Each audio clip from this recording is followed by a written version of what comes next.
el tratado.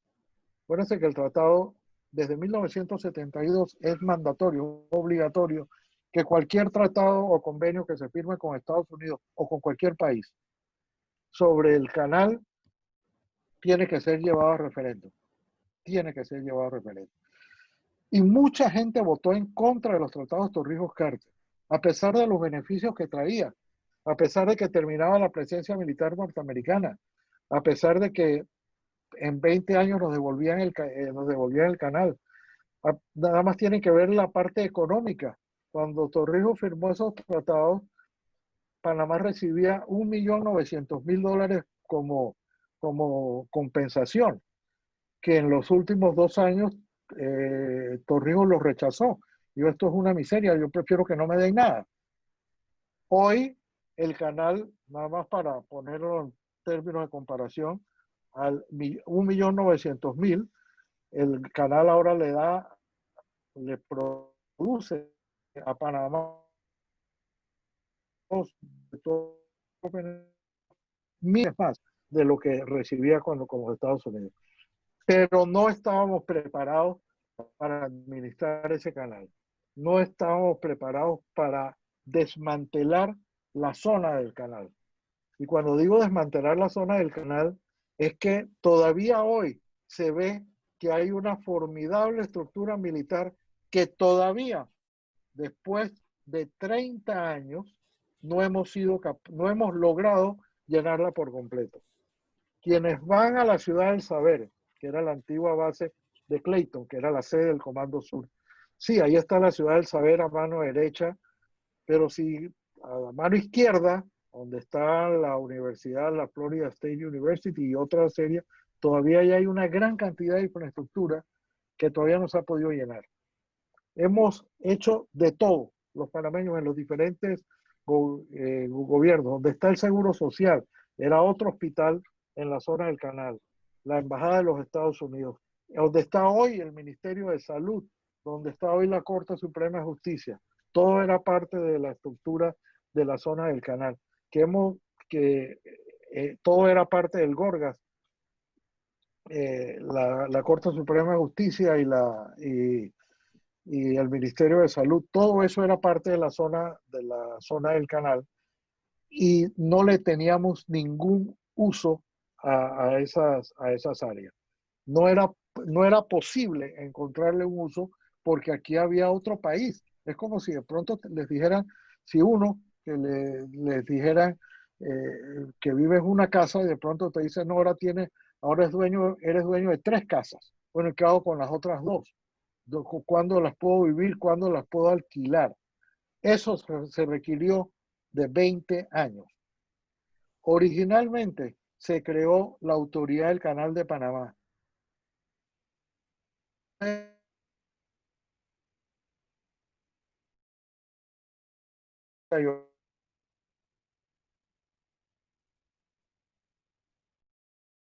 Es decir, todo el canal, todas.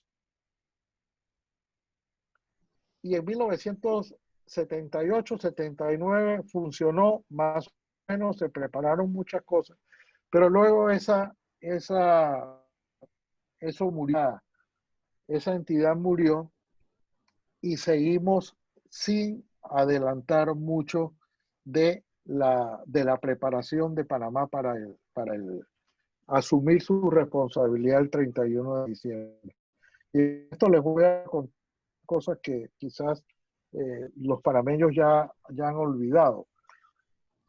Nosotros, voy a hacer un pequeño salto para que vean lo importante que era y lo difícil que fue.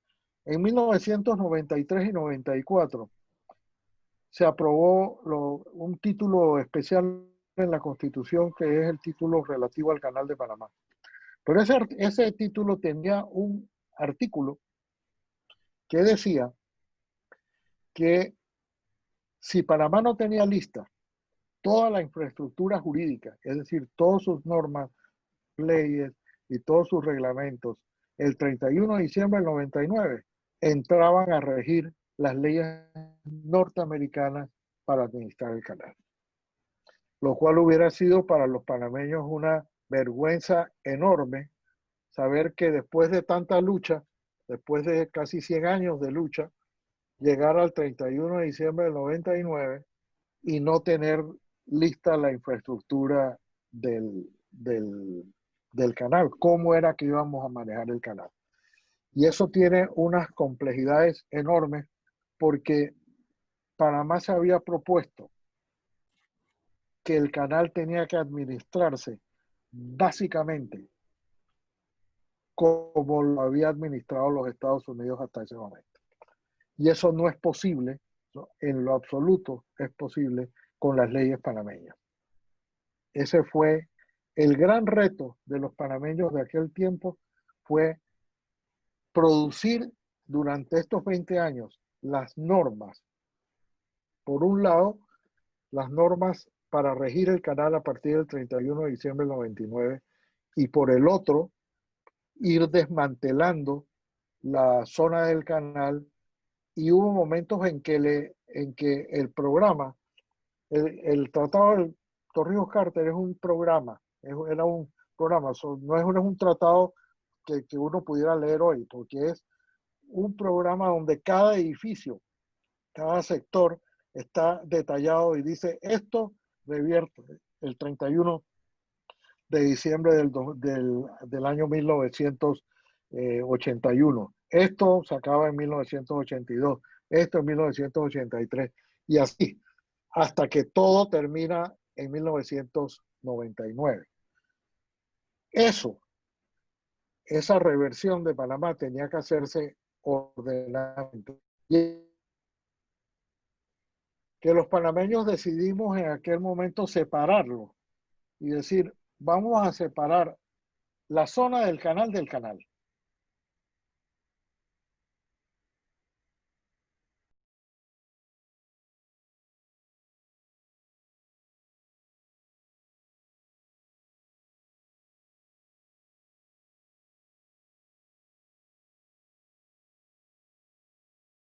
Para el canal de Panamá.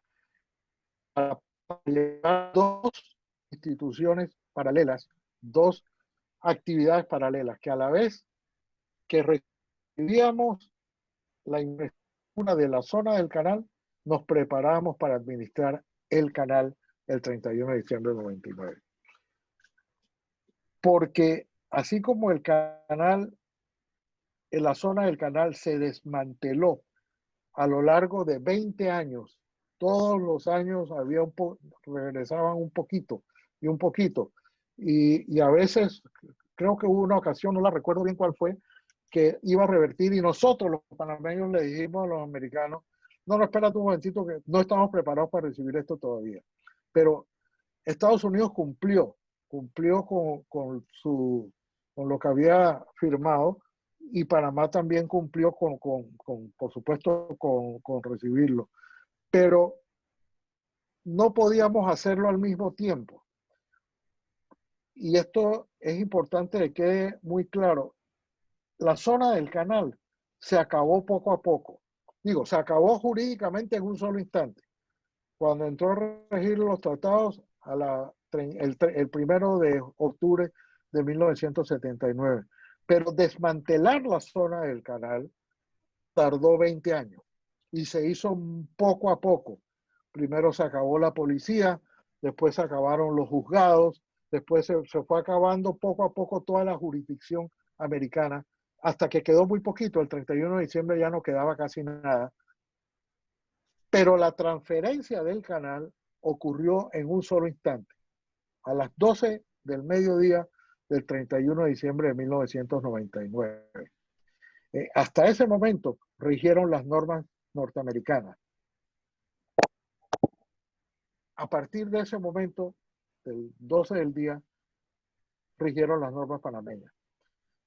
Y el ejemplo que poníamos entonces, que se lo repito a ustedes ahora, si hubiera ocurrido un accidente a las 11:30 de la mañana del 31 de diciembre del 99, ese proceso se hubiera tenido que dilucidar en cortes norteamericanas.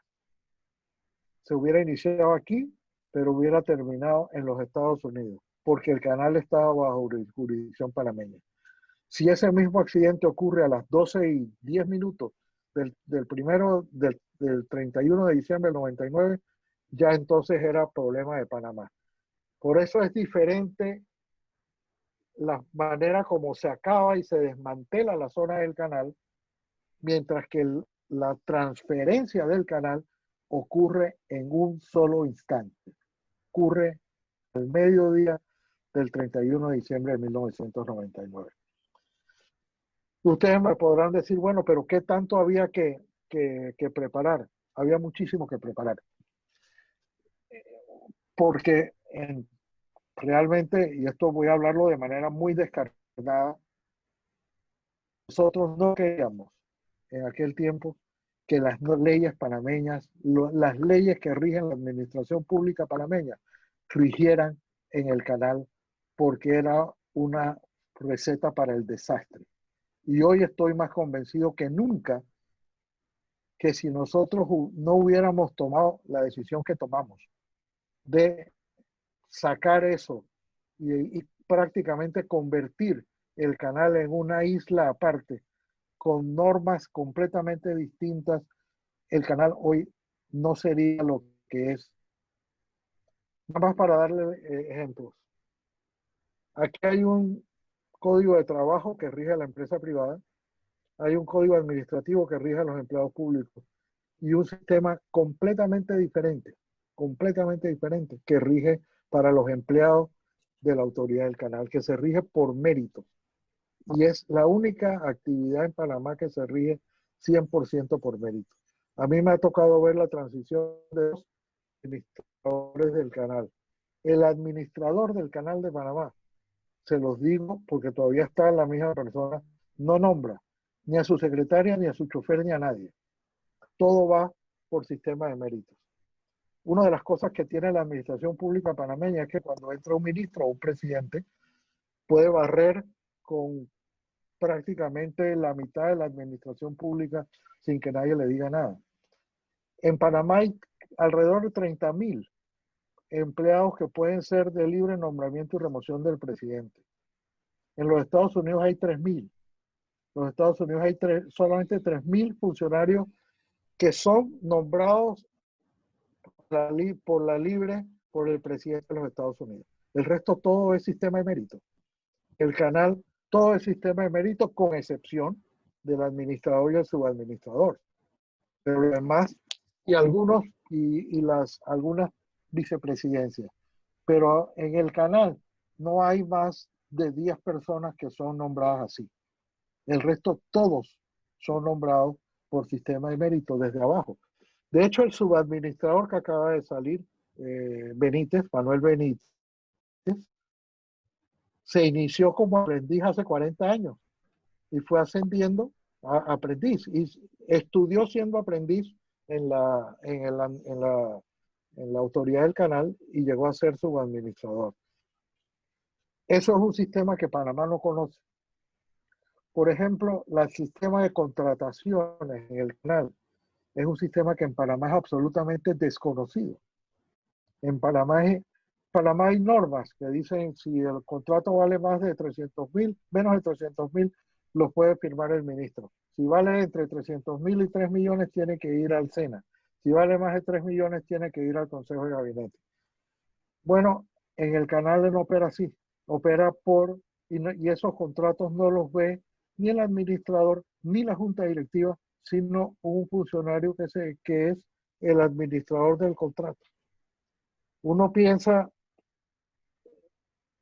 uno no puede entender que en Panamá exista una administración como esa. Pero eso se hizo porque se decidió que así tenía que ser el periodo de transición. Miren, cuando a mí me nombraron, esto a título anecdótico nada más, cuando el presidente Pérez Valladares me nombró, se entró en vigencia el tratado, el título constitucional. En 1997 se aprobó la ley orgánica de la autoridad del Canal de Panamá.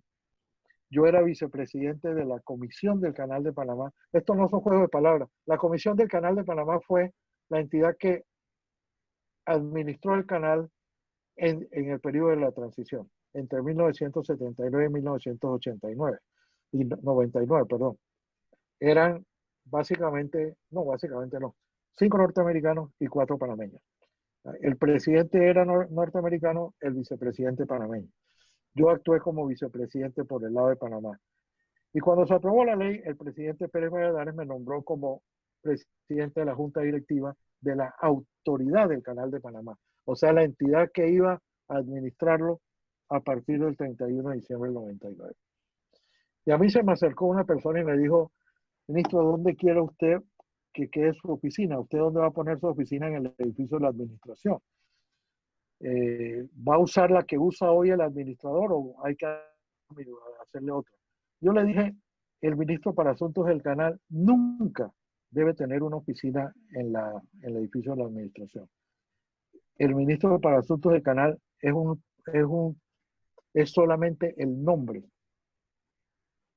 Eso es un ministro que no tiene ministerio y nadie debe pensar que aquí hay un ministerio del canal.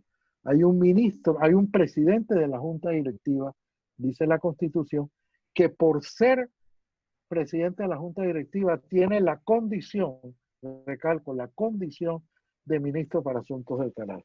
Así fue como lo decidimos, así fue como lo diseñamos y así dura hasta hoy.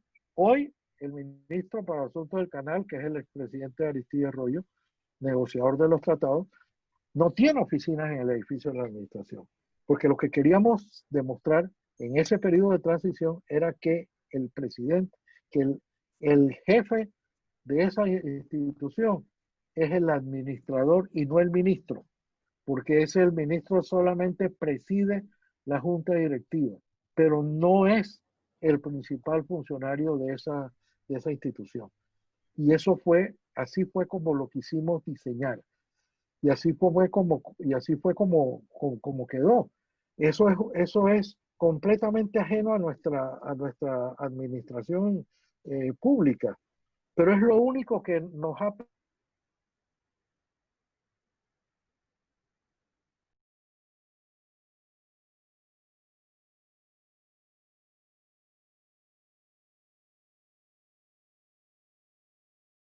el ministro llega y vota a quien quiere votar, o dice caprichosamente quién trabaja y quién no, y qué cosas se compra y qué no. Todo eso allá tiene un orden diferente.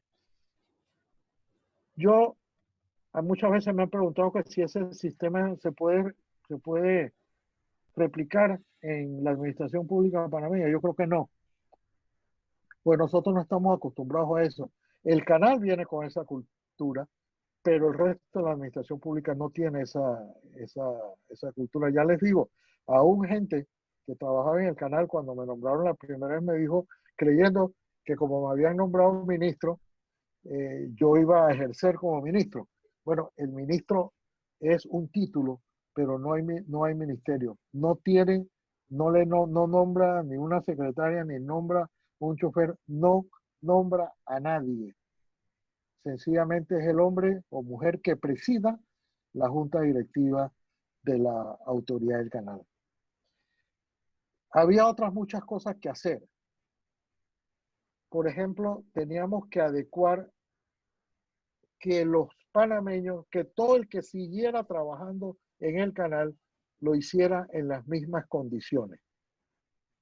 Ejemplo, la Constitución dice o decía que los trabajadores que estuvieran trabajando al 31 de diciembre del 99 como trabajadores permanentes se les tenía que contratar en las mismas condiciones o condiciones similares a las que tuvieran. ¿Qué pasaba ahí? Que había unas normas norteamericanas que decían que los empleados norteamericanos que hicieran el mismo trabajo que los panameños tenían lo que ellos llamaban el Tropical Differential y ellos ganaban el 15% más. En otras palabras, haciendo el mismo trabajo uno al lado del otro, el ser norteamericano te daba 15% más que el ser panameño. ¿Por qué?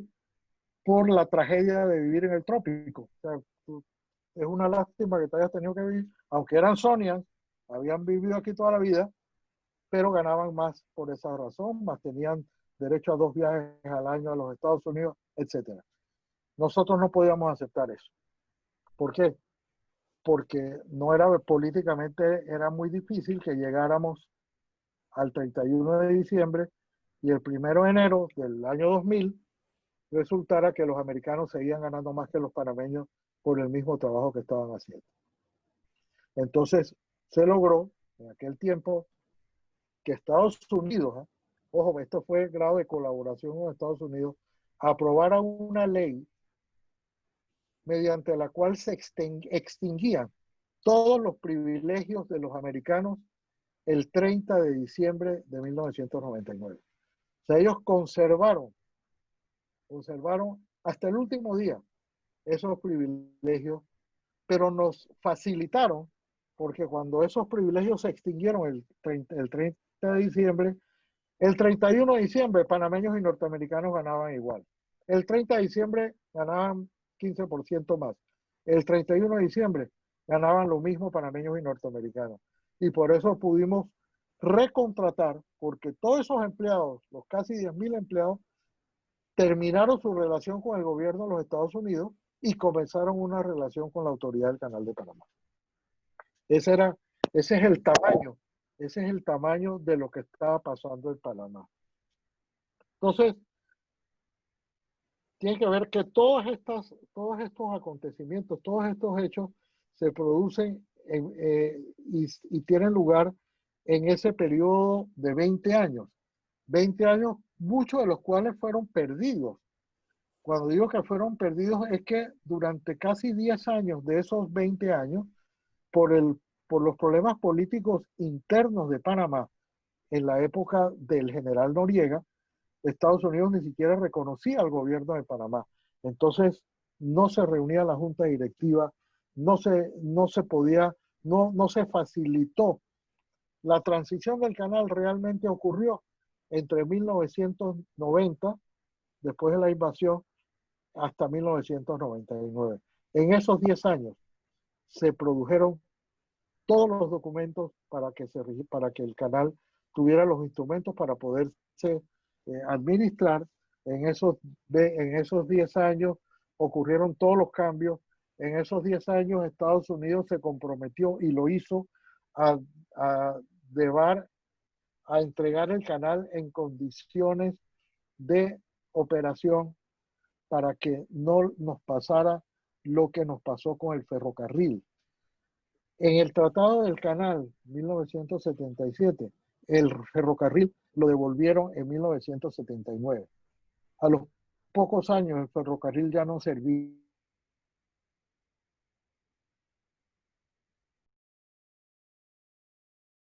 Van del 77 al 79, también ocurrieron muchísimas cosas.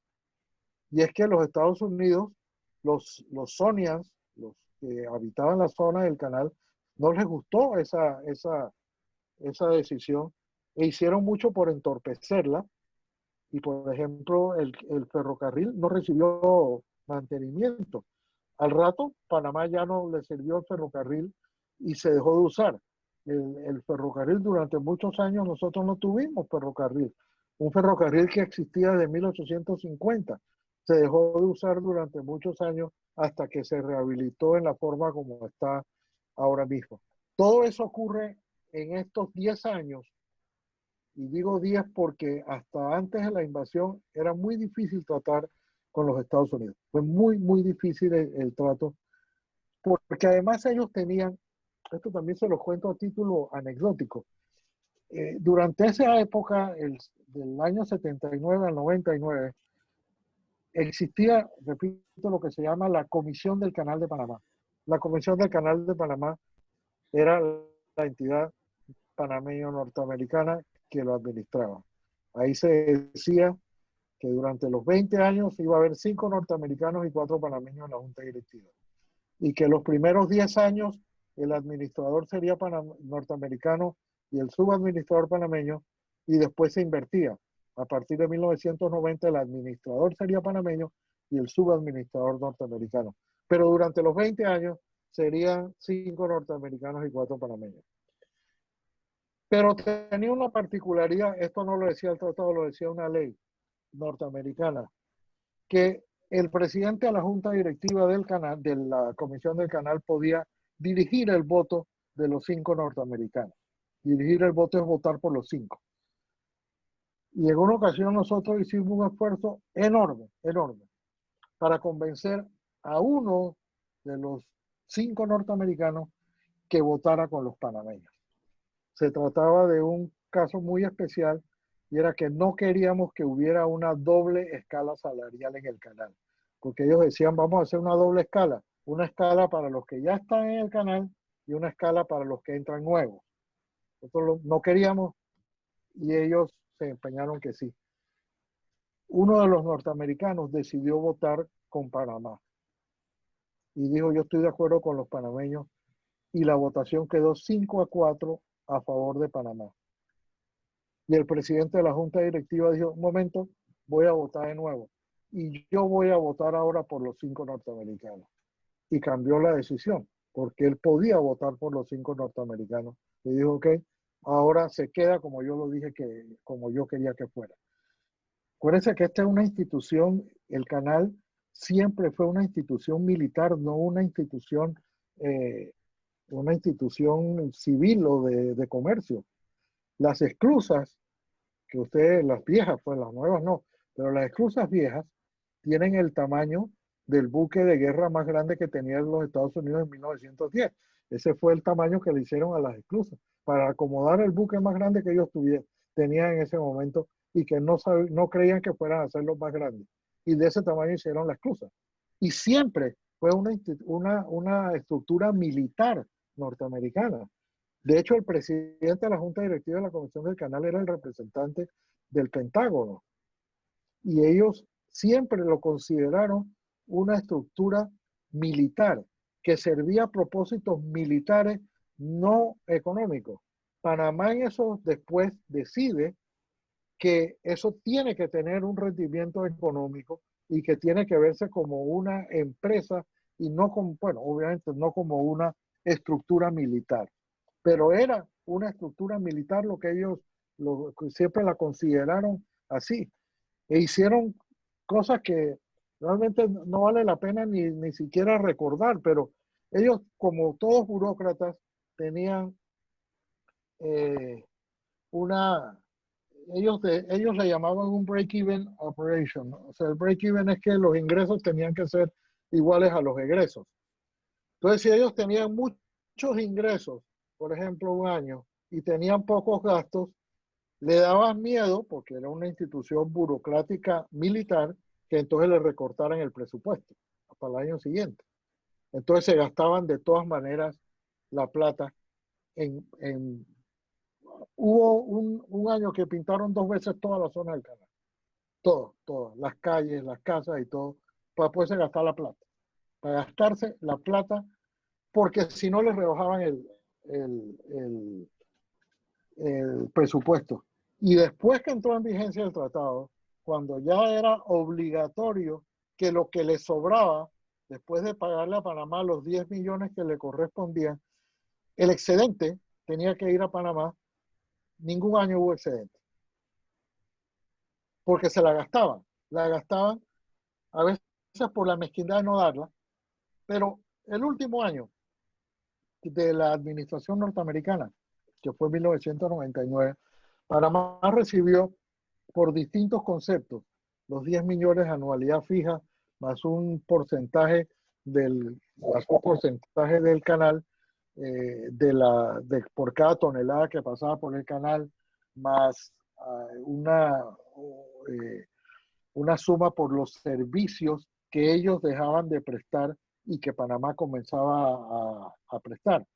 Hay que recordar, por ejemplo, que en la zona del canal los bomberos y la policía eran norteamericanos. Entonces, cuando Panamá comenzó a asumir que había una policía de la panameña y unos bomberos panameños, Estados Unidos se había comprometido a pagar por esos servicios durante el tiempo que rigiera el tratado. Todo eso fue la estructura que se desmanteló durante 20 años. Y esa es la estructura que ya casi no se ve. Hay algunos sitios que todavía tienen un ligero parecido a lo que era la zona del canal. Especialmente por el lado de Clayton hay algo que se parece. Albrook se parece un poquito, pero ya casi no se ve cómo era la zona del canal, esas estructuras de siempre a partir de un segundo piso o de un alto que se manejaba así para evitar las alimañas, que son estructuras de principios del siglo XX. Ya eso casi no se ve. Y, y hay ahí un gran debate si los debimos dejar como estaba o si quisimos bien en modernizar. Lo que sí es cierto es que en 1993 se decidió que la autoridad de la región interoceánica tenía que panameñizar la zona del canal. Y la autoridad del canal de Panamá tenía que conservar el canal como lo administraban los norteamericanos. O sea, son dos figuras muy distintas y que corrieron en paralelo. Toda la zona del canal, hagamos lo mejor que podamos con eso. Algunos, bueno, está la Ciudad del Saber, está Panamá Pacífico, en el lado Atlántico hay hoteles, todavía hay buena cantidad de infraestructura, repito, que no se ha usado, alguna está muy deteriorada, hay barracas en el lado Atlántico que ya están prácticamente en ruinas. En Panamá, en el lado Pacífico, se ha utilizado mucho mejor, muchísimo mejor esa fórmula de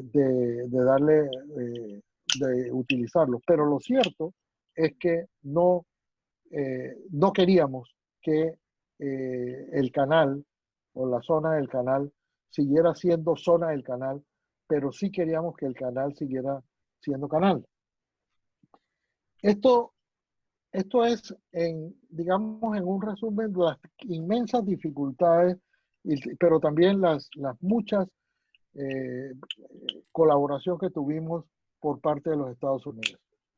Y hay hechos que poca gente conoce. Yo les cuento, por ejemplo, lo que ocurrió. Nosotros tuvimos, ustedes recuerdan que, bueno, ustedes no recuerdan, yo se los voy a contar. En el edificio de la administración había antes una sola bandera, una sola asta, que era la de los Estados Unidos.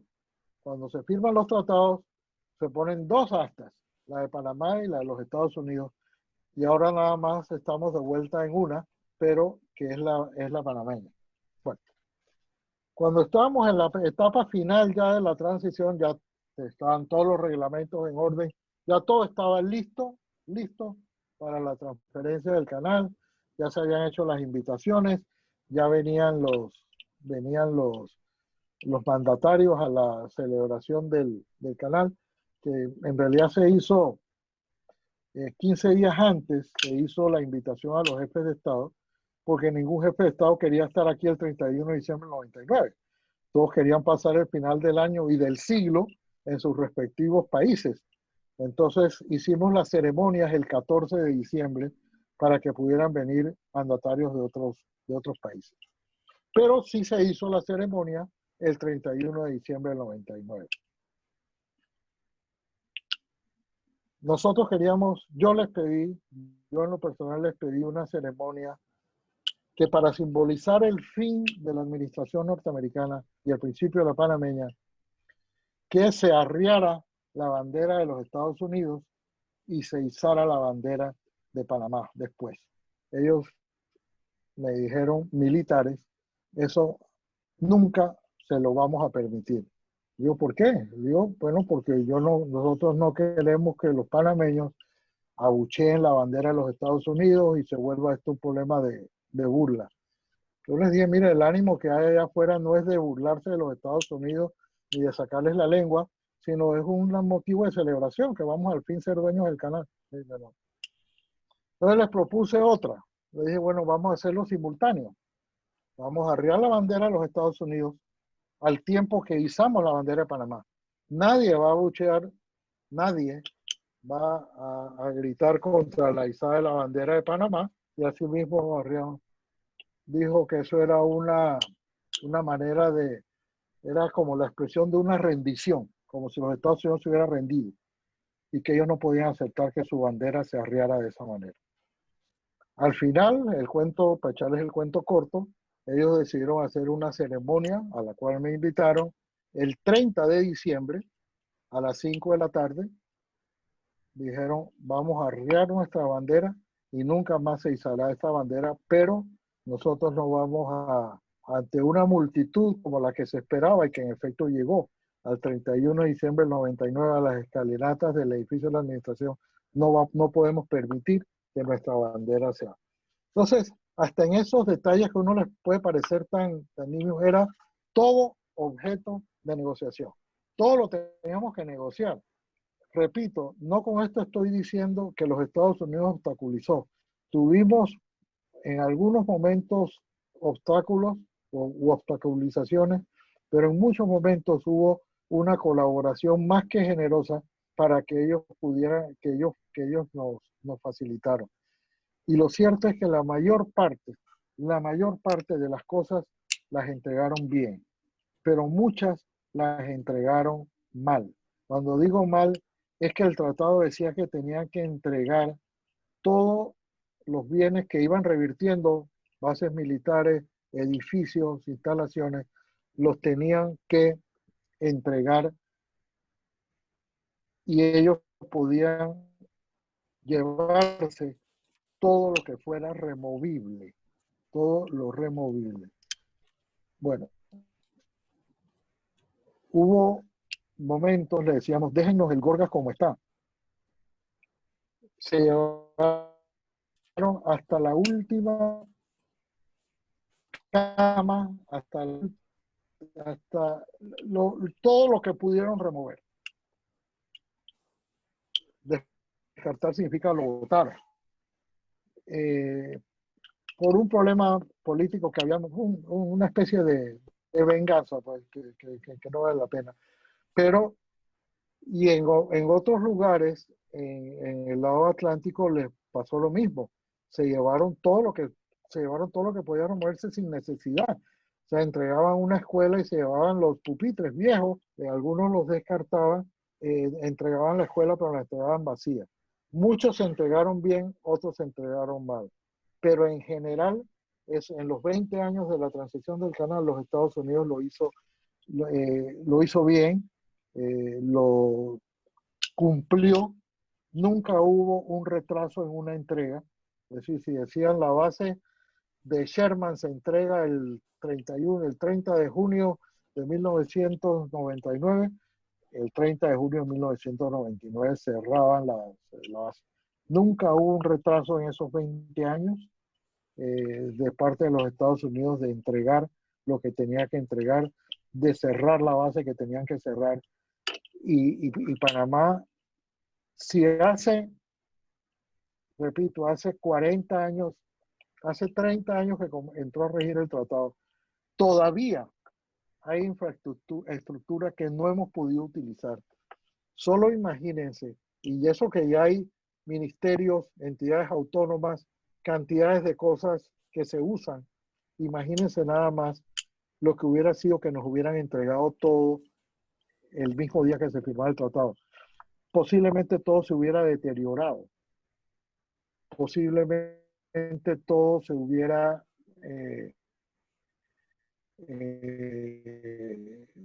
dañado por la imposibilidad de usarlo.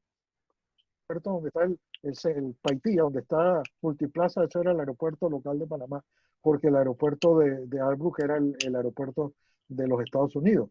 Y cuando ellos devuelven ese aeropuerto, que era parte de la zona del canal, la terminal es parte de la zona, era parte de la zona del canal, todo el corredor norte era parte de la zona del canal. Cuando ellos devuelven el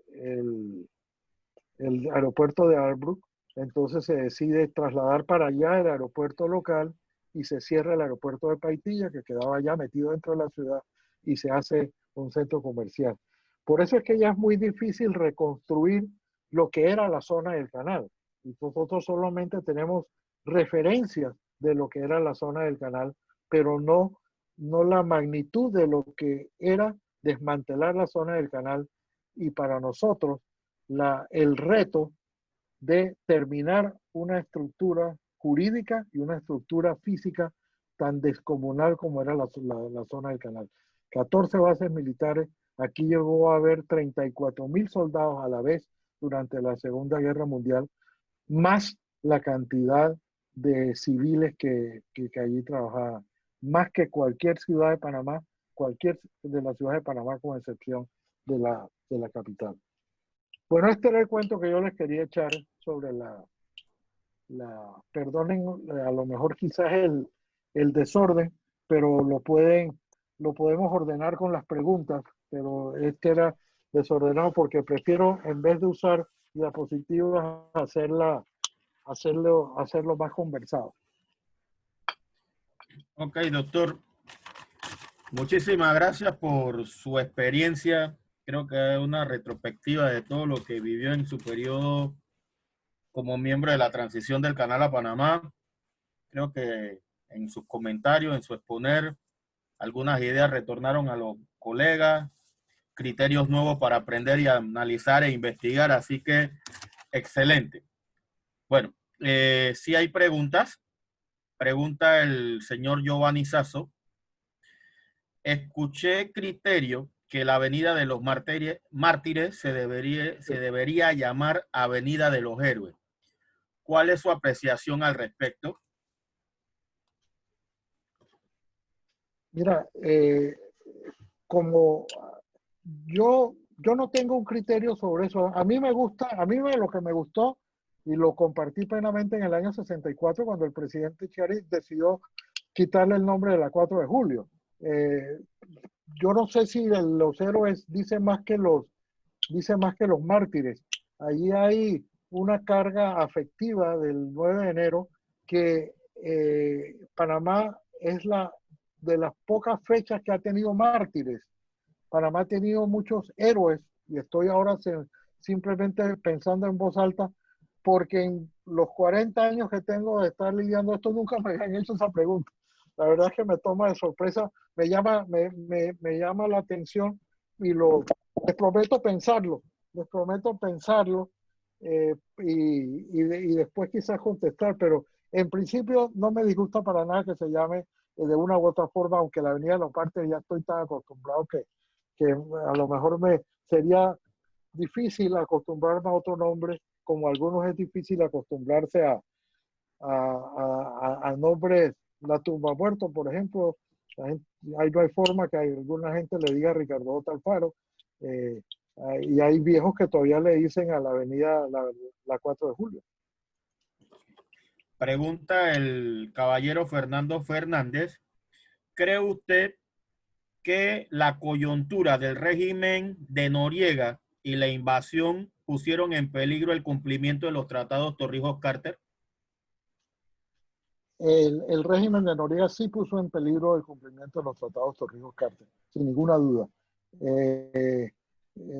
Por el simple hecho de que Estados Unidos no reconocía a Panamá. Miren, y se lo cuento como una anécdota para que hasta dónde llegó esto. Yo les dije que el 31 de diciembre, que a partir del 1 de enero de 1990 se cambiaba, y en vez de un Panamá, y el administrador tenía que ser panameño y el subadministrador norteamericano. Bueno, Panamá propuso, porque ya se acercaba la fecha, acuérdense que la invasión ocurrió 10 días antes. Entonces Panamá le dijo a los Estados Unidos, a partir del 1 de enero de 1990, el administrador va a ser el señor Tomás Gabriel Altamirano Duque. Lo escogió la Asamblea. Y los Estados Unidos ni siquiera se molestó en contestar. Digo, no contestó directamente, dijo, nosotros no reconocemos ese gobierno, así que nosotros vamos a respetar. Mira hasta dónde llegaron. Dijeron, nosotros vamos a respetar el tratado y vamos a nombrar a un panameño, pero no el que dice el gobierno de Panamá, es el que decimos nosotros. Y nombraron a Fernando Manfredo, interino, que era panameño, un gran panameño además, que era el subadministrador en ese momento, lo nombraron administrador mientras esto se resolvía. Después vino la invasión y se resolvió de otra manera. El presidente Endara nombró al ingeniero Guardia. Pero yo no tengo ninguna duda de que la permanencia de Noriega en el gobierno hubiera impedido y quizás hubiera de alguna manera obstaculizado el cumplimiento del tratado. Acuérdense que también está vigente, que no me refería a él, pero está vigente todavía el tratado de neutralidad permanente y funcionamiento del Canal de Panamá. Cuando hablamos de los tratados Torrijos-Carter, el tratado que rigió hasta el 31 de diciembre es uno, y el otro es el tratado concerniente a la neutralidad, que ese es permanente. Y ese tratado establece que el derecho de Estados Unidos a intervenir si estuviera en peligro el funcionamiento del canal. Entonces, obviamente, Noriega les daba la excusa perfecta para decir yo no puedo entregarle el canal a un gobierno que nosotros no reconocemos. Yo no tengo ninguna duda en este momento de que la permanencia muy prolongada de Noriega en el gobierno hubiera impedido una adecuada transición de canal. Muchísimas gracias por su respuesta, doctor. Pregunta la colega Maylin Samaniego, ¿hubo algún grupo o grupos identificados que en aquella época se opusieron a la firma de los tratados? ¿Y cuál era el argumento contra los mismos? Bueno, fueron varios. El canal, el tratado se aprobó por una proporción de 2-1. Fue como 65-35, más o menos. Y fue una inmensa votación. Es la votación más concurrida que ha habido en Panamá. Y esta investigación se hizo a posteriori porque los que defendían el tratado, yo entre ellos, decíamos que la gente estaba tan contenta que iba a ganar por el 95-5. Cuando nos dimos cuenta que había sido más del 30% de la gente votó en contra. Y votaron en contra por varias razones. Una, estamos hablando de 1978, el gobierno militar tenía ya 10 años. Nosotros, en los referéndums la gente vota mucho, no por lo que dice que está votando, sino por decirle no al gobierno. Y el gobierno, a pesar de que Torrijos gozaba de mucha popularidad, había gente que decía a mí no me gusta este régimen y voy a votar en contra. Había a su vez otros que que decían esto va a ser un desastre si los gringos se van. Ahora parece una tontería, pero en ese tiempo decían si los gringos se van, esto va a ser un desastre, nosotros no vamos a poder administrar esto, mejor es que los gringos se queden. Y había un tercer grupo también grande, que era, digamos, la izquierda más radical de Panamá, que decían, otra vez nos engañaron, 20 años más para que los gringos se vayan, se tienen que ir ya.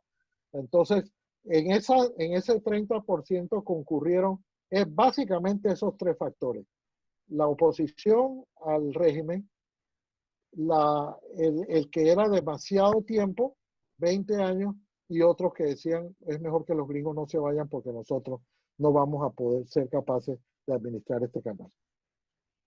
Muchísimas gracias. Pregunta el compañero Benicio Wilson. ¿Cuál cree usted que ha sido o han sido las razones por las que las infraestructuras revertidas en el sector del Caribe panameño y del Canal de Panamá han sido desarrolladas a menor velocidad que las del Pacífico, a pesar que éstas revirtieron primero? Yo solamente tengo una opinión sobre eso. Y es que siempre la idea militar de Panamá y de los Estados Unidos era reconvertir eso en bases militares. De hecho, el tratado de neutralidad firmado en 1977 dice que después del 31 de diciembre del 99, solo Panamá tendrá bases militares. O sea, está pensando en que esos iban a ser bases militares. Y cuando revirtieron las del Atlántico, Esos se convirtieron originalmente en bases militares de la Guardia Nacional y luego de las Fuerzas de Defensa. Por eso, durante la invasión fueron tan duramente castigadas, bombardeadas, porque eran bases militares. Muchas de las bases militares que tenían los Estados Unidos, la idea era convertirlas en bases militares panameñas. Recuerden que en ese tiempo había unas fuerzas de defensa importantes, pero que a raíz de la invasión y después por la reforma constitucional, Panamá decide que no tendrá ejército. Entonces, toda esa infraestructura militar hay que encontrarle otro uso, pero ese uso originalmente estaba destinado a ser uso militar, que fue lo que ocurrió. De hecho, tuvo ese uso militar durante mucho tiempo, especialmente en el Atlántico. Las del Pacífico revirtieron mucho después. Gracias. Pregunta el colega Ovidio Carrasco. Quisiera saber qué se ha hecho con los fondos de los bienes revertidos. Porque cuando estaba en la secundaria nos decían que eso se iba a crear un fondo de fideicomiso. Sí, a ver, eso, el, eh, el destino de los bienes revertidos era, como les decía, panameñizarlo lo más pronto posible. Para eso se creó la ARI. Y la ARI creó un fondo que todavía existe en el Banco Nacional, pero es cada vez más exiguo. ¿Por qué? Porque nunca los gobiernos sucesivos, y ahí los incluyo a todos, tenían que haber puesto todos esos recursos en ese fondo y nunca lo hicieron, siempre se las ingeniaron, no para desviarlo de mala forma, por favor no me malentiendan, pero por ejemplo, si revertía una escuela, por ejemplo, eso debía contablemente tenía que dársele un valor y ese valor del gobierno de Panamá ponerlo en ese fondo, pero lo que ocurría era que se le entregaba al Ministerio de Educación tal como estaba. Entonces, mucha de la estructura que revirtió nunca fue al fondo. Donde debió ser más grande el fondo fue en viviendas, porque el resto de la estructura sigue siendo básicamente propiedad del Estado. La Ciudad del Saber, por ejemplo, toda la base militar de Clayton, ya hay propiedad privada ahí, pero son viviendas. Las viviendas es donde mayormente tenía que destinarse ese dinero, pero fue a parar al Ministerio de Vivienda. Y ahí el Ministerio de Vivienda corrió la suerte que corren los fondos públicos, que se van en burocracia y se van en poca planificación, que me lleva otra vez a la razón por la cual para nosotros era importantísimo que nada de lo que pasara en el canal revirtiera en la forma como revierten las cosas a Panamá. Pero muy buena pregunta y es bueno para aclararlo. Bueno, muchísimas gracias por el responder. Pregunta el compañero Eliseo Jackson, ¿qué piensa usted o qué apreciación tiene del tema de la deforestación en la avenida Omar Torrijos desde Clayton hasta la entrada de Gamboa? Si el ente regulador que ahora mismo administra las áreas, que reemplazó a la ARI, no tiene también que defender las áreas verdes del canal para el mejor funcionamiento de la cuenca hidrográfica. Mira, eso es una monstruosidad lo que ha ocurrido allí. Desafortunadamente, eso está fuera de la competencia de la autoridad del Canal de Panamá. La autoridad del Canal de Panamá tiene competencia sobre las áreas del canal y de su cuenca y de la cuenca hidrográfica, pero la deforestación que ha ocurrido ahí es básicamente responsabilidad del Ministerio del Ambiente, de mi ambiente. Y eso ha sido, tanto que fue objeto de un recurso en la Corte, porque allí se han violado flagrantemente disposiciones ambientales. Y si uno tiene la oportunidad de sobrevolarlo, uno se da cuenta que han deforestado de una manera tan bárbara y tan salvaje que además innecesario para ampliar la avenida Omar Torrijos. Eso no tiene ninguna explicación. Han deforestado y algo parecido es en la parte Panamá-Raijana.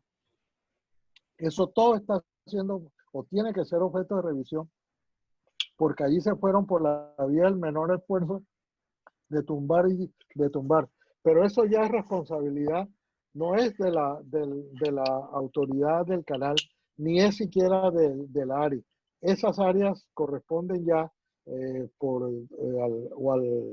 Ministerio de Obras Públicas en la contratación de la obra, pero es base y la obra misma y al Ministerio de Ambiente. Muchísimas gracias. Pregunta la profesora Mayra Arango.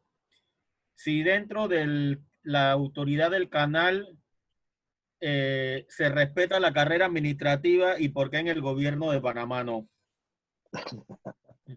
Bueno, completamente. Mire, yo, eh, eh, mire, yo les voy a contar algo.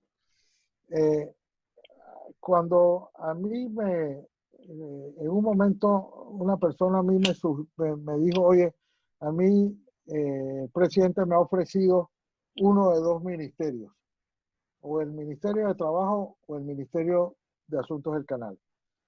¿Qué me recomiendas tú? Yo le dije, para comenzar, no hay ministerio para asuntos del canal.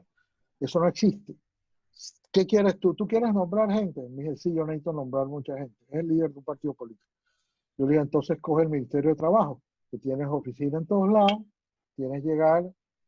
Y esa persona ha hablado, salió de ahí diciendo, mira, el payaso este de Ritter, diciéndome que hay 10.000 personas que trabajan en el canal y yo como ministro no voy a nombrar a nadie. Eso cree él. Bueno, a la larga se dio cuenta que no podía nombrar a nadie. Y eso fue porque se diseñó así. Y cuando nosotros hablamos del sistema de mérito, miren, ustedes no tienen idea lo estricto que es el sistema de mérito. A mí, como es natural, pero decenas de personas, hasta hace muy poco, lo ven en la calle, oye, mi hijo quiere trabajar en la ACP, usted me puede dar una carta de recomendación. Le digo, no le sirve de nada, te doy una carta de recomendación y va a ser peor, porque van a creer que tú quieres entrar por influencia y eso te la rompen en la cara. No puedes entrar por influencia. ¿Eso es posible en Panamá? Yo dije que creo que es imposible porque el político panameño está acostumbrado a que el Estado, el gobierno, las posiciones públicas son un botín político. No necesariamente para robar, ojo, no estoy diciendo porque hay funcionarios honestos que quieren ir a servir, pero lo consideran un botín, pero el partido al que pertenece lo considera un botín. Y vas a decir, ganamos las elecciones y yo no puedo nombrar a nadie ahí. No, yo quiero nombrar gente. Entonces, se hace imposible. Tendríamos que casi como en dominó, voltear la mesa y barajar de nuevo el país o revolver las fichas otra vez y crear un nuevo país. Pero por la idiosincrasia que yo conozco, por la idiosincrasia que he vivido, yo creo que no es posible que un panameño, que los panameños seamos capaces de mantener un sistema de mérito tan estricto y tan draconiano como es el de la autoridad del canal. Cuando se discutía esta ley, la ley orgánica del canal en la asamblea, a mí una diputada me dijo, oiga, ustedes aquí están creando una república dentro de la república. ¿Cómo así que la asamblea no tiene derecho a una serie de nombramientos? Digo, no es que no tiene derecho a una serie de nombramientos. No queremos que la asamblea nombre a nadie ahí. La asamblea tiene un representante la asamblea nombra a un miembro de la junta directiva, pero la asamblea es uno de los 11, pero la asamblea no tiene nada que hacer aquí. No queremos que haya nombramientos y tengo que reconocer que lo aceptaron. Fue la primera ley en Panamá que a pesar de eso se aprobó por unanimidad en la asamblea. Excelente. Pregunta el señor Fernando Fernández. Repetido. ¿Cree usted ¿cree usted que sería posible que se modifiquen el régimen con que se opera en el Canal de Panamá? Mira, yo les digo esto, todas las veces que en Panamá se ha iniciado un proceso de reforma constitucional, ese ha sido siempre mi gran temor. Y yo siempre me he opuesto, yo en lo personal, esto no tiene nada que ver con otras fuerzas, eh, ni sobre otros aspectos de la Constitución. A mí me da miedo. Yo, Jorge Eduardo Ritter, le da miedo, pavor, espanto, una reforma, un proceso constitucional, porque como se ha visto, las fuerzas políticas de Panamá le quieren echar mano al canal. Hace 4 años, 3 o 4 años, no más de eso, el presupuesto del canal fue a la Asamblea Nacional como corresponde, porque el presupuesto del canal es separado, tan lo quisimos separar, que el presupuesto de la Nación rige del 1 de enero al 31 de diciembre y el presupuesto del canal es del 1 de octubre al 30 de septiembre. Un presupuesto hasta en el tiempo separado del canal, pero tiene que ir a la Asamblea. Y ahí encerraron, literalmente encerraron, no secuestraron, pero encerraron al administrador del canal y le dijeron que separara una partida, creo que era de 140 millones de dólares, para la Asamblea. Yo me acuerdo, él me llamó, yo fui a la Asamblea, hablé con los diputados, y le digo, esto es una monstruosidad lo que ustedes están haciendo. Primero que es inconstitucional. Ustedes lo único que pueden hacer es aprobar o improbar. Si no lo aprueban, el canal se maneja con el presupuesto del año anterior. Pero si lo aprueban, si ustedes no pueden cambiar eso. El administrador, Jorge Luis Quijano, se paró muy firme y dijo, yo no les voy a aceptar este es el presupuesto que yo traje. Si lo quieren, me lo aprueban. Si no me lo quieren, no me lo aprueban. Lo aprobaron al final. Pero es una alarma de que esa gente, de que le quieren meter mano al canal. Es que, mire, el canal le da a Panamá, digo a Panamá, a mí no me gusta usar la expresión, le da al Tesoro Nacional, porque el canal es Panamá. Pero después de pagar sus deudas, después de pagar su ampliación, después de pagar mantenimiento de los empleados, todo, le sobraron el año pasado 1.860 millones de dólares, que se lo entregan al Tesoro Nacional y eso va entonces al presupuesto de la Nación. 1.860. Panamá se gasta 1.650 en subsidios. 1.650 millones en subsidios. Entonces, en subsidios, ¿eh? Subsidios, no en planilla, subsidios. Entonces, ya hay una equivalencia entre los subsidios y los entradas del canal.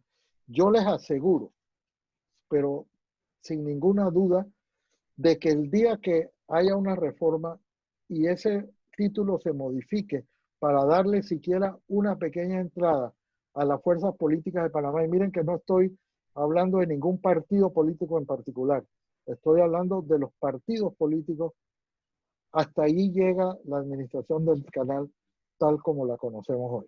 No les quepa de eso ninguna duda. Por eso yo, en lo personal, cuando me oigan, yo me opongo a los procesos constitucionales, porque los procesos constitucionales uno sabe cómo comienza, pero no cómo termina.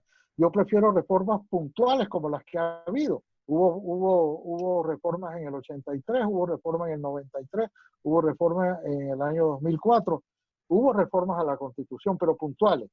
Vamos a reformar esto. Se reformó el número de diputados, por ejemplo, en el 2004.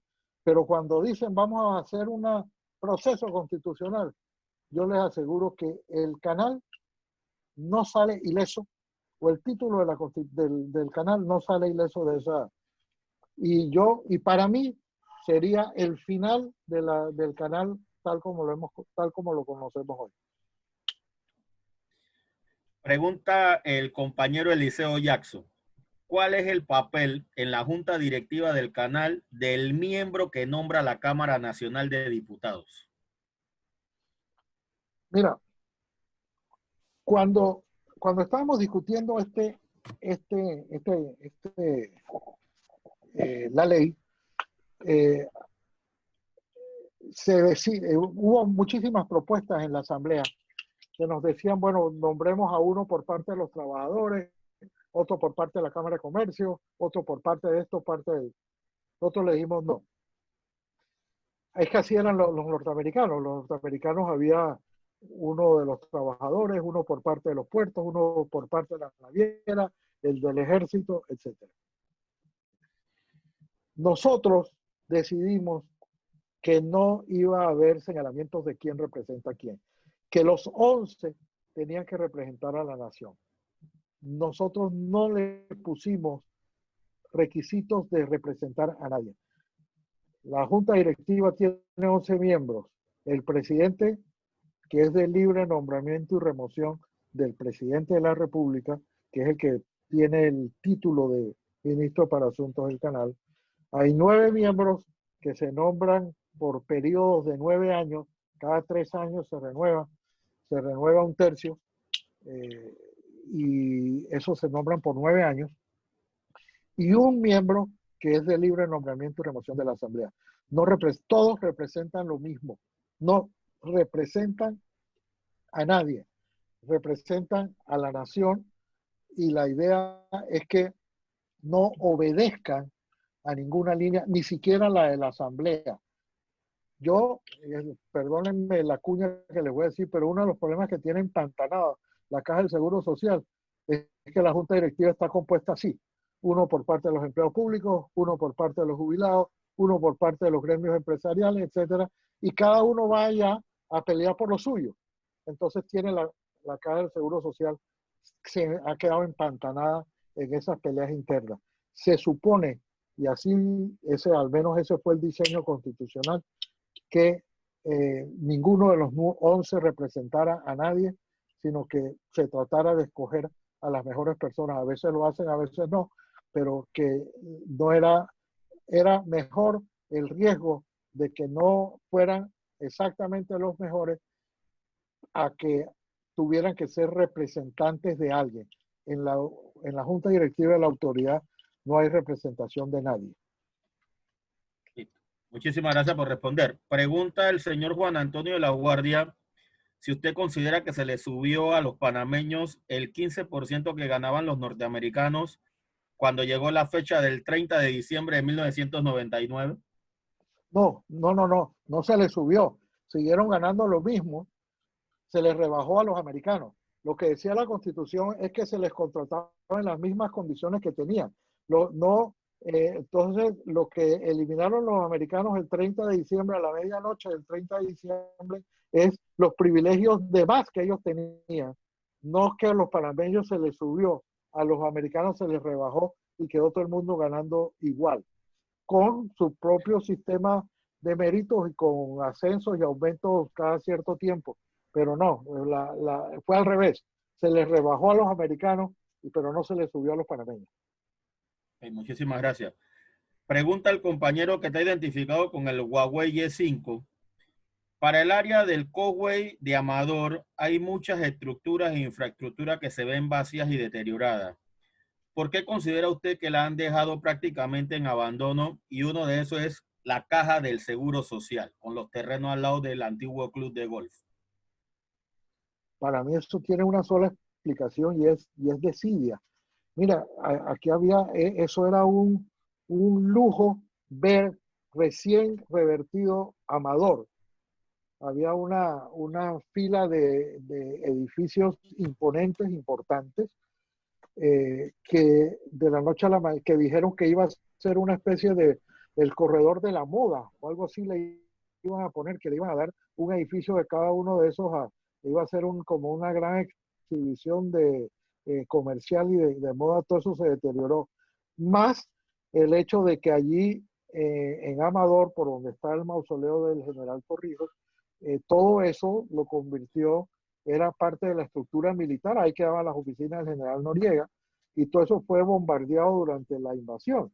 Entonces, ahí quedó una estructura que era un lindo complejo, pero quedó parcialmente desbaratada durante la invasión, porque ese fue uno de los puntos neurálgicos del ataque militar norteamericano, pero el resto no tiene perdón de Dios lo que ha pasado con lo que ha hecho.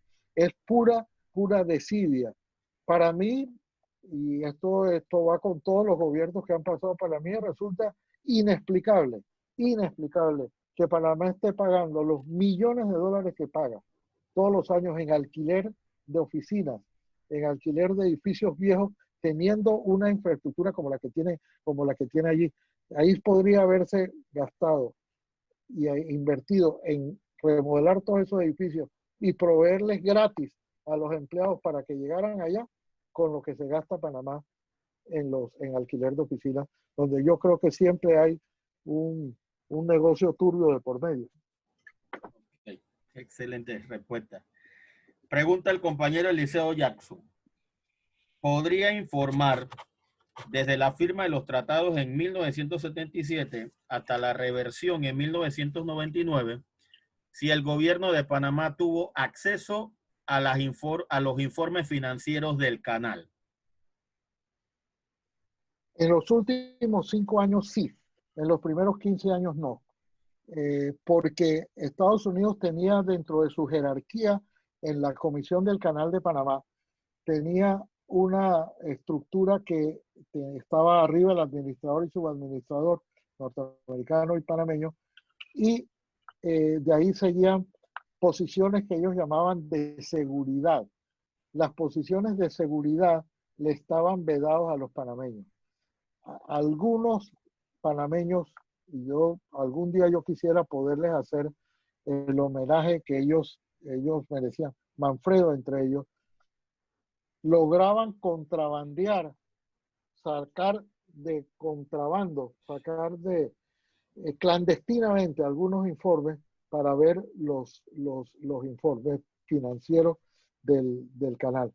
Pero acuérdense que era una estructura militar. Eso era presupuesto del Pentágono y se aprobaba dentro del presupuesto del Pentágono. Y como era eso del break-even operation, ellos lo manejaban muy a su discreción. Sin embargo, Panamá sí tuvo acceso después de 1994, finales del 94, cambió radicalmente cuando entró el señor Joe Reeder a presidir la junta directiva, nos prometió varias cosas y las cumplió además. Una cosa que para mí fue muy, muy significativa. Él le dijo, yo nunca, y lo cumplió, yo nunca voy a dirigir el voto de los norteamericanos. Si ustedes logran convencer a un norteamericano, y muchas veces la votación quedaba 7-3, o quedaba, porque nos sentimos libres de estar en una junta directiva donde podías votar en un sentido o en otro. Y él lo cumplió. Y él comenzó a decir, es obligación de los Estados Unidos entregar todos los informes, todas las posiciones de seguridad antes que revierta el canal, ya tienen que estar en manos panameñas. Y tenemos que hacer un audito del estado físico del canal, porque no vamos a entregar este canal para que dentro de 10 años ya el canal no sirva. Cuando se ordenó ese audito, ese es el audito del canal, se dieron cuenta que el canal necesitaba una inversión de $1.000 millones en infraestructura, o si no el canal en el año 2025 quedaba inservible. Entonces estaríamos a 5 años de un canal inservible. Ok, él le hace otra pregunta ligada a la primera, que él comprende que el gobierno de Estados Unidos presentó un reporte en la década de 1990 donde mencionaba que recuperaron su inversión en la construcción del canal. ¿Podrá consultar al respecto sobre ese tema, si tiene alguna información de esa parte, de ese reporte? Pero que esto es de los panameños. No, de los Estados Unidos. No, Que él entonces, entiende que antes de 1990 los Estados Unidos presentó un reporte en la década de los 90 donde reconocieron que recuperaron su inversión a la construcción del canal. Ah, Que sí. si usted... Sí, cómo no. Sí. no solamente recuperaron la inversión, la recuperaron varias veces en ingresos del canal, la recuperaron varias veces. Lo que pasa es que por esas maquillajes contables, ellos nunca lo reconocían porque decían que estaban agregándole la infraestructura, así es que nunca se terminaba de pagar. Pero lo que les costó construir el canal a precios de ahora, digo, no a precios de ahora, a precios de estos años que estuvo bajo su administración, el canal de Panamá se pagó varias veces con creces, porque al principio, aunque siempre fue una estructura militar, con el tiempo se convirtió también en una estructura que generaba dinero. Otra cosa es que los Estados Unidos se la gastara militarmente, porque el canal le generaba de tal cantidad que ayudaba incluso a financiar las bases militares. Es que el gobierno de la zona del canal era un solo gobierno, el gobierno de los Estados Unidos. Entonces, el canal era, como decir, el Ministerio de Obras Públicas. El ejército era la Policía Nacional, las escuelas eran el Ministerio de Educación. Había un gobierno y parte de ese gobierno era el Canal de Panamá. Así es que hubo que hacer un ejercicio contable importante para saber cuánto de verdad había generado el canal, para determinar que el canal sí se había pagado y varias veces, se multiplicó por muchas veces la inversión que hizo Estados Unidos durante esta época del canal. Gracias por la respuesta, doctor. El compañero que está identificado con el Huawei Y5, la pregunta que hace es que si hay una transición del canal de Panamá, ¿por qué todavía hay muchas estructuras que no se han podido utilizar? Ya el doctor respondió que es parte de las desidias administrativas, que no Sí, se y hayan eso no es del utilizado esas canal. estructuras para el No son, beneficio. no son del canal. Principalmente hago un comentario aquí, el seguro tiene déficit en un programa y tiene miles de terrenos, entre esos hay muchos en las áreas revertidas que pudo haber hecho alguna reinversión allí, y los terrenos ahí están llenos de herbazales y las estructuras militares o civiles que dejó los Estados Unidos en franco deterioro. Sí. Ahora, esas no son de la autoridad del canal. O sea, la transición del canal se hizo bien. Lo que quedó medio flojo es la autoridad de la región interoceánica. O sea, Pregunta, la infraestructura. listo. Pregunta Maylin Hernández, ¿qué implicó para las leyes de Estados Unidos y su legislación el hecho de entregar a otra nación una entidad gubernamental, como fue el Canal de Panamá? Mira, eso fue uno de los actos de justicia más importantes que ha hecho los Estados Unidos, pero todavía hoy tiene hoy sus detractores y los tuvo en la época de cuando este tratado se firmó, pero Estados Unidos eh, honró los tratados. Mire, cuando Carter firmó los tratados, él había hecho campaña en contra de diciendo que el canal de Panamá debía seguir siendo norteamericano. Y Reagan hizo su campaña cuando le ganó a Carter, diciendo, nosotros lo construimos, nosotros somos los dueños, nosotros nos quedamos allí. Y sin embargo, Reagan también cumplió su pedacito del tratado. A él le tocaron los primeros 10 años, o sea, hasta el año 90, le tocaron a Reagan y él, si bien no hizo mucho, pero es que Estados Unidos no estaba haciendo nada en aquel momento por el conflicto que tenía con Noriega. Pero Estados Unidos, para mí, fue un acto de justicia muy incomprendido. Yo fui, les cuento esto, yo una vez le pedí hace unos 8 años, le pedí una cita al presidente Carter porque quería escribir, y estoy escribiéndola todavía, miren, eso va a durar más que la pandemia, ese es el libro, pero yo quería escribir, y estoy escribiendo un libro sobre esa época, y fui y entrevisté a Carter.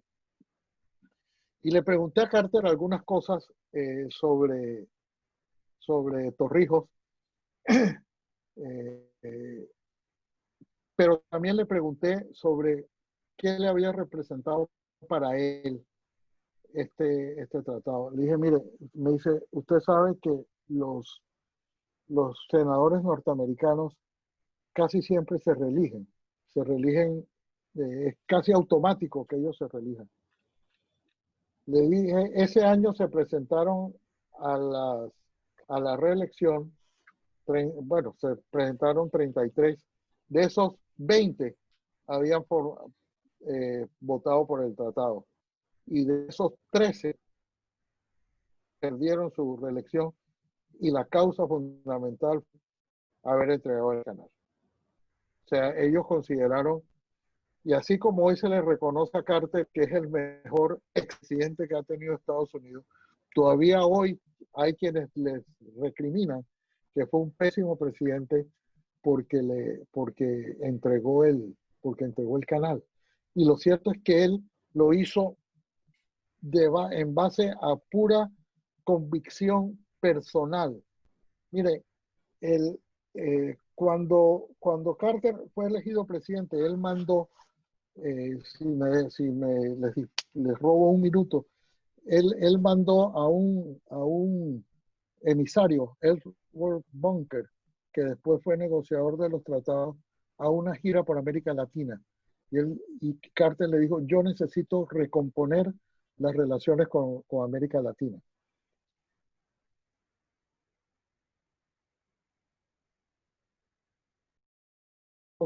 Y cuando llegó, a todos lados que llegaba, ¿cuál es el problema de ustedes? El problema de ustedes, Bolivia, no tenemos salida al mar. Ah, ok, pues está bien. Pero tienen que resolver un problema que a los latinoamericanos nos tiene muy dolidos. Y recorrió gracias a la labor diplomática que había hecho Torrijos, cuando Edward Bunker regresó a Washington, le dijo a Carter, el principal problema que nosotros tenemos que resolver es el problema del canal de Panamá, porque a todos lados donde voy me lo dicen, que tenemos que resolver. Y ahora les doy una fecha. Carter tomó posesión el 20 de enero de 1977. El embajador Gabriel Luis Galindo presentó credenciales el de marzo de 1977. Miren la cercanía de la fecha, menos de 2 meses antes. Al embajador Luis Galindo le dijeron en el carro cuando iba a presentar credencial al presidente de los Estados Unidos, no se le habla, sencillamente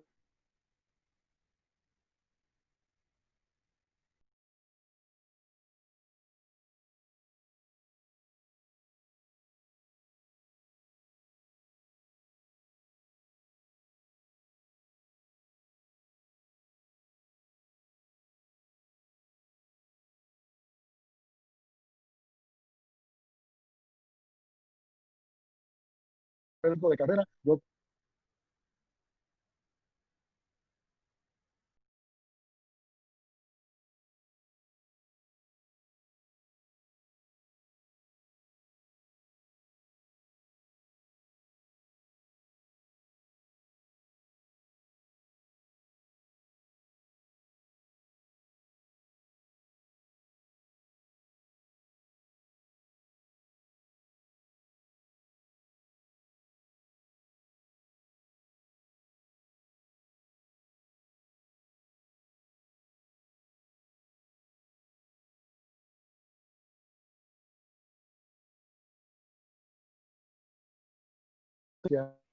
en eso. Eso, y Carter pagó un precio, todavía hoy se lo recuerdan y todavía los senadores, algunos senadores le achacan a él, y con razón, que no se reeligieron por lo que él hizo. Ok, excelente. Doctor, esa anécdota con el presidente Carter. Acá pregunta el profesor Edelmis Andrade, ¿por qué no se habla de los sitios de defensas en Panamá durante la Segunda Guerra Mundial? Sitios como los de Cañaza, Coiba, Tolé, entre otros. Está en los libros de historia, pero a ver, Panamá celebró mucho más el rechazo del Tratado Filó-Hines. El Tratado Filó-Hines pretendía en algunos prolongar la presencia de los Estados Unidos cuando ya había terminado la Segunda Guerra Mundial. Esto es 1947, la guerra terminó en el 45. Y Panamá rechazó la presencia de los Estados Unidos. El único que tenía un régimen especial fuera de la zona del canal era Río Hato. Río Hato revirtió en 1970 porque tenía un régimen especial, un convenio especial. Pero en la decisión de no escarbar ese pasado se debe a que Panamá lo consideró siempre ignominioso. Ahora, hablamos de sitios de defensa, pero en honor a la verdad, no todas eran bases militares. Eran sitios de defensa donde podía haber alguna presencia militar que eran más bien sitios de observación, porque en ese tiempo no existía la tecnología que existe hoy. Si hubiera existido, a lo mejor nada de eso hubiera sido necesario, porque ellos querían determinar el ingreso posible de embarcaciones o de aviones militares de Alemania o de Japón, que estaban en guerra con los Estados Unidos y que pudieran afectar. Dicho sea de paso, por ejemplo, que, bueno, hay tantas cosas que no dije, pero de allá es donde data el que los prácticos del canal sean los que se hacen cargo del canal a la entrada. Hasta antes de la Segunda Guerra Mundial, el propio capitán del barco era el que pasaba el barco por el canal y no había pilotos. No había la figura del piloto del canal no existía. ¿Qué ocurrió? Estados Unidos, como preocupado de que les dañaran su estructura militar, y sí que era importante para la guerra porque tenían flotas y Estados Unidos estaba peleando a la vez en Japón.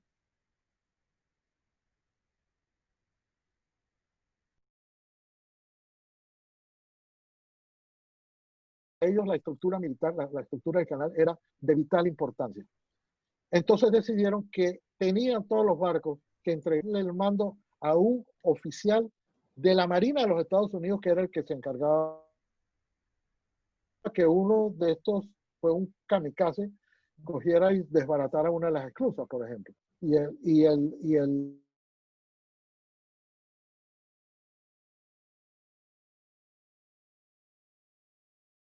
llenar nuevo, si por ahí se iba el lago de Atún, iba a tardar 3 años. Para ellos era imposible, era impensable que el canal tuviera.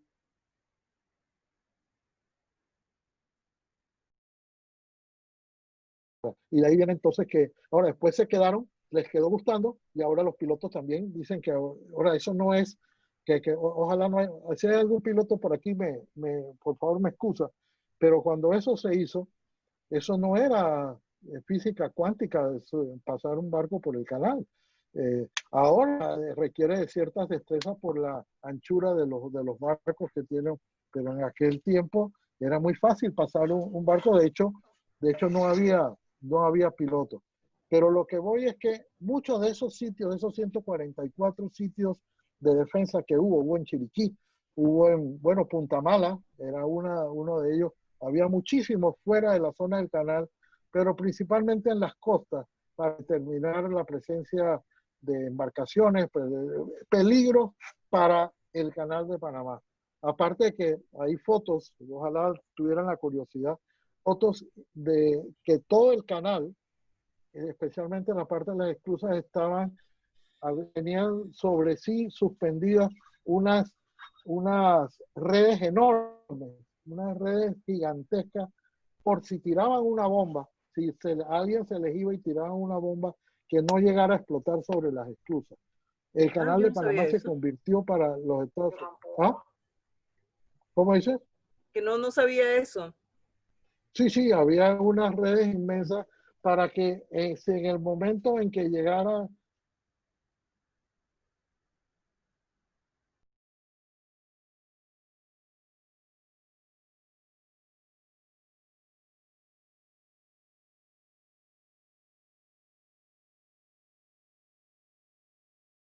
Roosevelt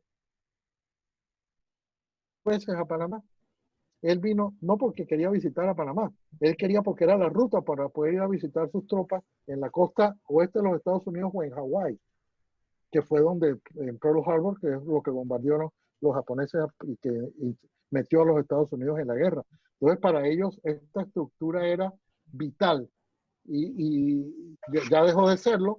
Estados Unidos tiene ahora flotas en los dos océanos, tiene la estructura militar más grande del mundo, de manera que ya desde el punto de vista militar ya no tiene la importancia, pero en aquel tiempo, en la guerra, en la Segunda Guerra Mundial, era vital para los Estados Unidos esta estructura. Pero repito, no eran bases militares como las 14 que hemos visto, y Albrook, Clayton y Davis y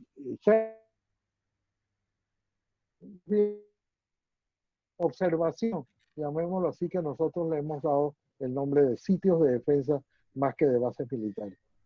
Doctor, excelente respuesta. Manifiesta el compañero Orlando Osorio en su pregunta si fue el tratado 3 en 1 de 1967, casi en su mayoría lo que se tratado Torrijos